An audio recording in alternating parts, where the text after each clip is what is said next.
नमस्कार दोस्तों, कैसे हो आप सब। इस वीडियो में हम चर्चा करेंगे परीक्षा धाम पब्लिकेशन की पुस्तक से राष्ट्रीय मानवाधिकार आयोग, राज्य मानवाधिकार आयोग से संबंधित वस्तुनिष्ठ प्रश्नों की, जो आपके लिए एमपीपीएससी प्रीलिम्स एग्जाम की यूनिट 10 इकाई 10 में सहायक सिद्ध होने के साथ साथ उन तमाम एग्जाम्स में लाभकारी सिद्ध होगी जिनमें भी राष्ट्रीय या राज्य मानवाधिकार आयोग से संबंधित प्रश्नों को पूछा जाता है। तो चलिए शुरुआत करते हैं प्रश्न क्रमांक 33 से। संयुक्त राष्ट्र मानव अधिकार परिषद का गठन कब किया गया? तो दोस्तों हम सभी जानते हैं संयुक्त राष्ट्र मानव अधिकार परिषद का गठन 15 मार्च 2006 को किया गया। संयुक्त राष्ट्र मानव अधिकार परिषद 15 मार्च 2006। ऑप्शन नंबर सी प्रश्न क्रमांक 33 का सही जवाब है। प्रश्न क्रमांक 34, संयुक्त राष्ट्र मानव अधिकार परिषद का मुख्यालय या सचिवालय कहाँ स्थित है? संयुक्त राष्ट्र मानव अधिकार परिषद का मुख्यालय या सचिवालय कहाँ स्थित है? तो दोस्तों जिनेवा में संयुक्त राष्ट्र मानव अधिकार परिषद का मुख्यालय या सचिवालय स्थित है। दोस्तों जिनेवा स्विट्जरलैंड में स्थित है, यह बात भी आप ध्यान रखें। ऑप्शन नंबर सी जिनेवा प्रश्न क्रमांक 34 का सही जवाब है। प्रश्न क्रमांक 35, मध्य प्रदेश राज्य मानव अधिकार आयोग का गठन कब किया गया? तो दोस्तों मध्य प्रदेश राज्य मानव अधिकार आयोग का गठन 13 सितंबर 1995 को किया गया। 13 सितंबर 1995 मध्य प्रदेश राज्य मानव अधिकार आयोग का गठन। ऑप्शन नंबर बी प्रश्न क्रमांक 35 का सही जवाब है। प्रश्न क्रमांक 36, मध्य प्रदेश राज्य मानव अधिकार आयोग की संरचना में कौन शामिल है? तो दोस्तों इसमें एक अध्यक्ष होता है जो उच्च न्यायालय का सेवानिवृत्त मुख्य न्यायाधीश होता है। कथन ए सही है। एक सदस्य 7 वर्षों के अनुभव के साथ जिला न्यायाधीश होता है। दोस्तों यह कथन भी सही है। ऑप्शन सी एक सदस्य मानव अधिकार विशेषज्ञ होता है। तो दोस्तों यहाँ पर ऑप्शन ए, बी, सी तीनों कथन सही हैं और तीनों मध्य प्रदेश राज्य मानव अधिकार आयोग की संरचना में शामिल होते हैं। एक अध्यक्ष जो उच्च न्यायालय का सेवानिवृत्त मुख्य न्यायाधीश होता है। एक सदस्य जो 7 वर्ष के अनुभव के साथ जिला न्यायाधीश होता है। एक सदस्य जो मानव अधिकार विशेषज्ञ होता है। यह तीनों मध्य प्रदेश राज्य मानव अधिकार आयोग की संरचना में शामिल होते हैं। ऑप्शन नंबर डी उपरोक्त सभी प्रश्न क्रमांक 36 का सही जवाब है। प्रश्न क्रमांक 37, मध्य प्रदेश राज्य मानव अधिकार आयोग का कार्य क्या है? तो दोस्तों मानव अधिकार के उल्लंघन संबंधी मामलों में जांच करना, लोगों के बीच मानव अधिकार के प्रति जागरूकता फैलाना, मानव अधिकारों के क्षेत्र में शोध करना और इसे प्रोत्साहित करना। दोस्तों यह तीनों कार्य मानव अधिकार आयोग या मध्य प्रदेश राज्य मानव अधिकार आयोग के हैं, इसलिए ऑप्शन नंबर डी उपरोक्त सभी प्रश्न क्रमांक 37 का सही जवाब है। प्रश्न क्रमांक 38, राज्य मानव अधिकार आयोग मानव अधिकार मामलों की सुनवाई खालिस्तान के भीतर कर सकता है या कितने समय के भीतर कर सकता है? तो दोस्तों इसका आंसर है राज्य मानव अधिकार आयोग मानव अधिकार संबंधी मामलों की सुनवाई 1 वर्ष के भीतर कर सकता है। ऑप्शन नंबर डी 1 वर्ष प्रश्न क्रमांक 38 का सही जवाब है। प्रश्न क्रमांक 39, राज्य मानवाधिकार आयोग को किसकी समान शक्तियां प्राप्त हैं? तो दोस्तों राज्य मानवाधिकार आयोग को सिविल कोर्ट की शक्तियां प्राप्त होती हैं। ऑप्शन नंबर ए दीवानी न्यायालय की शक्तियां राज्य मानवाधिकार आयोग को प्राप्त होती हैं। प्रश्न क्रमांक 40, इनमें से कौन मानव अधिकार का सदस्य नहीं बन सकता या मानव अधिकार आयोग का सदस्य नहीं बन सकता? तो दोस्तों विज्ञान विषय का ज्ञाता मानव अधिकार आयोग का सदस्य नहीं बन सकता। ऑप्शन नंबर ए प्रश्न क्रमांक 40 का सही जवाब है। प्रश्न क्रमांक 41, 2019 के संशोधन के बाद राष्ट्रीय मानवाधिकार आयोग में अध्यक्ष के अतिरिक्त कितने सदस्य होते हैं?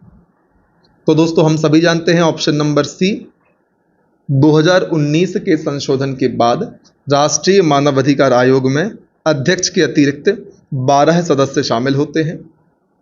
प्रश्न क्रमांक 42, राज्य मानवाधिकार आयोग का गठन अधिनियम 1993 की किस धारा के तहत किया गया?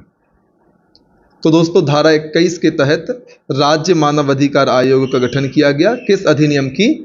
मानव अधिकार संरक्षण अधिनियम 1993 की धारा 21 के तहत राज्य मानवाधिकार आयोग का गठन किया गया। प्रश्न क्रमांक 43, निम्नलिखित आधारों में से सदस्य को हटाने का कौन सा आधार है?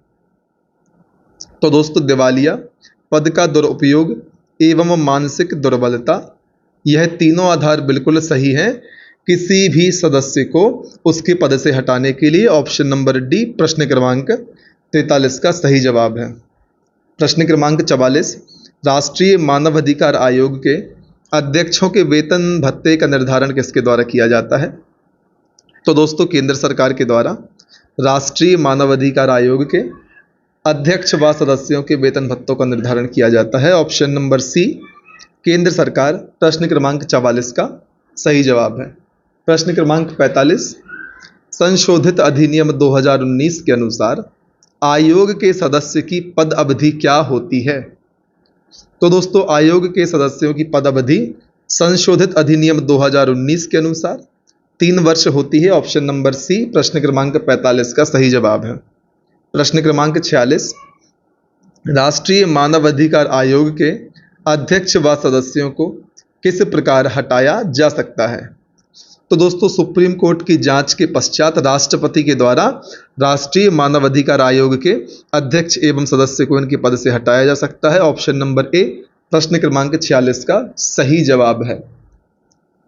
प्रश्न क्रमांक 47, राज्य मानव अधिकार आयोग किन मामलों के उल्लंघन की जांच कर सकता है? तो दोस्तों यह आयोग राज्य और समवर्ती सूची दोनों मामलों की जांच कर सकता है। बात कर रहे हैं हम राज्य मानव अधिकार आयोग के बारे में कि राज्य मानव अधिकार आयोग किन मामलों की उल्लंघन की जांच कर सकता है। तो वे सभी मामले जिनका संबंध राज्य और समवर्ती सूची से है उन मामलों की जांच राज्य मानव अधिकार आयोग कर सकता है। प्रश्न क्रमांक 48, आयोग का सदस्य अध्यक्ष पद के रूप में कार्य कब कर सकता है? तो दोस्तों अध्यक्ष द्वारा त्यागपत्र देने पर आयोग का सदस्य अध्यक्ष के पद के पर या अध्यक्ष के रूप में कार्य कर सकता है। ऑप्शन नंबर ए प्रश्न क्रमांक 48 का सही जवाब है। प्रश्न क्रमांक 49, राज्य मानवाधिकार आयोग के अध्यक्ष व सदस्यों को किस प्रकार हटाया जा सकता है? तो दोस्तों सुप्रीम कोर्ट की जांच के पश्चात राष्ट्रपति के द्वारा राज्य मानवाधिकार आयोग के अध्यक्ष एवं सदस्यों को हटाया जा सकता है। दोस्तों ध्यान रखिए, राष्ट्रीय मानवाधिकार आयोग हो या राज्य मानवाधिकार आयोग हो, दोनों के अध्यक्ष एवं सदस्यों को हटाने के लिए सुप्रीम कोर्ट की जांच के पश्चात राष्ट्रपति द्वारा प्रक्रिया पूरी की जाती है। प्रश्न क्रमांक 50, मानव अधिकार आयोग को किस अन्य नाम से भी जाना जाता है? तो दोस्तों जन्मजात अधिकार, प्राकृतिक अधिकार, आधारभूत अधिकार।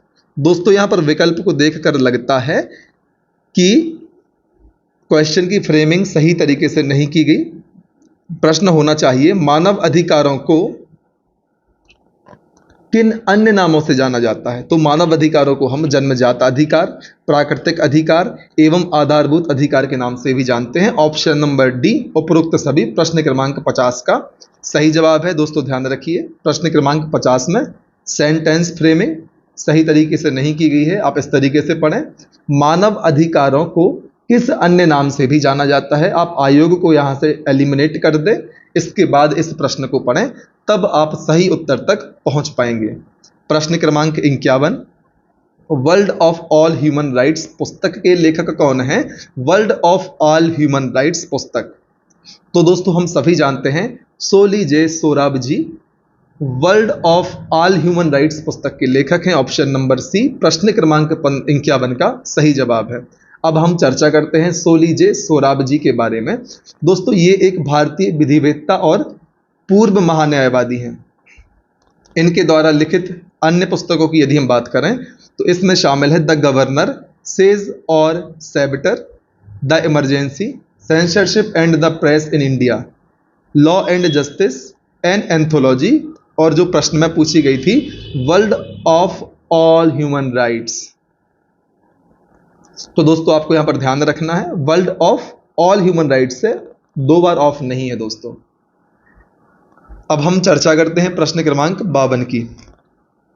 राज्य मानव अधिकार आयोग के अध्यक्ष और सदस्यों की नियुक्ति निम्न में से किसके द्वारा की जाती है? तो दोस्तों आपको बताना है कि राज्य मानव अधिकार आयोग के अध्यक्ष एवं सदस्यों की नियुक्ति किसके द्वारा की जाती है? हम सभी जानते हैं राज्यपाल के द्वारा इनकी नियुक्ति की जाती है। ऑप्शन नंबर बी प्रश्न क्रमांक 52 का सही जवाब है। प्रश्न क्रमांक 53, मानव अधिकार संरक्षण अधिनियम 1993 किस तिथि को लागू किया गया? दोस्तों आपको बताना है, मानव अधिकार संरक्षण अधिनियम 1993 किस तिथि को लागू किया गया? हम सभी जानते हैं दोस्तों 28 सितंबर 1993 को मानव अधिकार संरक्षण अधिनियम 1993 को लागू किया गया। ऑप्शन नंबर ए प्रश्न क्रमांक 53 का सही जवाब है। प्रश्न क्रमांक 54, आयोग इस अधिनियम के अंतर्गत शिकायतों की जांच करते समय किस न्यायालय की शक्तियां रखता है? तो दोस्तों यहाँ पर 1993 के अधिनियम की बात की जा रही है। इस अधिनियम के तहत मानव अधिकार आयोग सिविल कोर्ट की शक्तियां रखता है, दीवानी न्यायालय की शक्तियां रखता है। ऑप्शन नंबर ए दीवानी न्यायालय प्रश्न क्रमांक 54 का सही जवाब है। प्रश्न क्रमांक 55, मानव अधिकार संरक्षण अधिनियम 1993 का उद्देश्य क्या था? तो दोस्तों हम सभी जानते हैं मानव अधिकारों को बेहतर संरक्षण प्रदान करना, मानव अधिकार सुरक्षा आयोग का गठन करना, राज्य में मानव अधिकार सुरक्षा आयोग का गठन करना। तो दोस्तों यह सारे उद्देश्य थे 1993 के मानव अधिकार संरक्षण अधिनियम के। ऑप्शन नंबर डी उपरोक्त सभी प्रश्न क्रमांक 55 का सही जवाब है। प्रश्न क्रमांक 56, राष्ट्रपति द्वारा 1993 में मानव अधिकार संरक्षण अध्यादेश संविधान के किस अनुच्छेद के अंतर्गत जारी किया गया था? तो दोस्तों अनुच्छेद 123 के तहत अध्यादेश हमारे संविधान में लागू करने का उपबंध किया गया है। तो किसी भी प्रकार के अध्यादेश हों, किसी भी अधिनियम से संबंधित अध्यादेश हों, तो दोस्तों वे सभी अध्यादेश अनुच्छेद 123 के तहत ही जारी किए जाते हैं। अध्यादेश का उपबंध हमारे देश के संविधान में अनुच्छेद 123 में किया गया है। ऑप्शन नंबर ए अनुच्छेद 123 प्रश्न क्रमांक 56 का सही जवाब है। अब हम चर्चा करते हैं प्रश्न क्रमांक 57 की। तो दोस्तों मानव अधिकार न्यायालय में राज्य सरकार विशेष लोक अभियोजक किसे नियुक्त करती है? मानव अधिकार न्यायालय में राज्य सरकार विशेष लोक अभियोजक दोस्तों किसे नियुक्त करती है? तो दोस्तों ऐसे व्यक्ति को नियुक्त करती है जिसे कम से कम 7 वर्ष के अनुभव प्राप्त हो वकालत का। ऑप्शन नंबर सी प्रश्न क्रमांक 57 का सही जवाब है। कम से कम 7 वर्ष के अनुभव वाले वकील को राज्य सरकार विशेष लोक अभियोजक मानव अधिकार न्यायालय में नियुक्त करती है। प्रश्न क्रमांक 58 की यदि हम बात करें, जो कि इस अध्याय का दोस्तों अंतिम प्रश्न है, वह है प्रत्येक जिले में मानव अधिकार न्यायालय की स्थापना किसके द्वारा की जाती है? तो दोस्तों हम सभी जानते हैं प्रत्येक जिले में मानव अधिकार न्यायालय की स्थापना स्टेट गवर्नमेंट के द्वारा की जाती है। ऑप्शन नंबर सी राज्य सरकार प्रश्न क्रमांक 58 का सही जवाब है। तो दोस्तों इस प्रकार से हमने इस वीडियो के माध्यम से मानव अधिकार संरक्षण आयोग से संबंधित तमाम प्रश्नों को हमने हल किया जो कि इस पुस्तक में दिए हुए हैं। यदि आपको हमारे इस प्रकार की वीडियोस से आपके एग्जाम की तैयारी में किसी भी प्रकार की सहायता प्राप्त होती है दोस्तों, तो ज़्यादा से ज़्यादा आप हमारा सपोर्ट करें। आप हमारे वीडियोस को अधिक से अधिक संख्या में लाइक करें, ऐसे विद्यार्थियों तक शेयर भी करें दोस्तों, उनको बताएं हमारे वीडियोस के बारे में जिनको हमारे वीडियोस से उनके एग्जाम की तैयारी में सहायता प्राप्त हो। आप हमारे चैनल को सब्सक्राइब कर लें दोस्तों, साथ ही साथ बेल आइकन भी प्रेस करें जिससे आने वाले समय में जितने भी वीडियोस हमारे द्वारा बनाए जाते हैं उन तमाम वीडियोस के नोटिफिकेशन आपको तुरंत प्राप्त हो जाएं। बाकी आप जानते हैं डिस्क्रिप्शन बॉक्स में हमने टेलीग्राम लिंक आपको दे रखी है, आप उस लिंक के माध्यम से हमसे कनेक्ट हो सकते हैं। दोस्तों बने रहें हमारे साथ, लगातार मेहनत करें। एमपीपीएससी 2022 के लिए प्रीलिम्स एग्जाम आने वाला है, नोटिफिकेशन आने वाला है। आशा है जल्द ही नोटिफिकेशन जारी होगा और जल्दी आपका एग्जाम ले लिया जाएगा। तो बने रहें हमारे साथ, लगातार मेहनत करें दोस्तों, तब तक ना रुकें जब तक कि आपको आपका लक्ष्य प्राप्त नहीं हो जाता।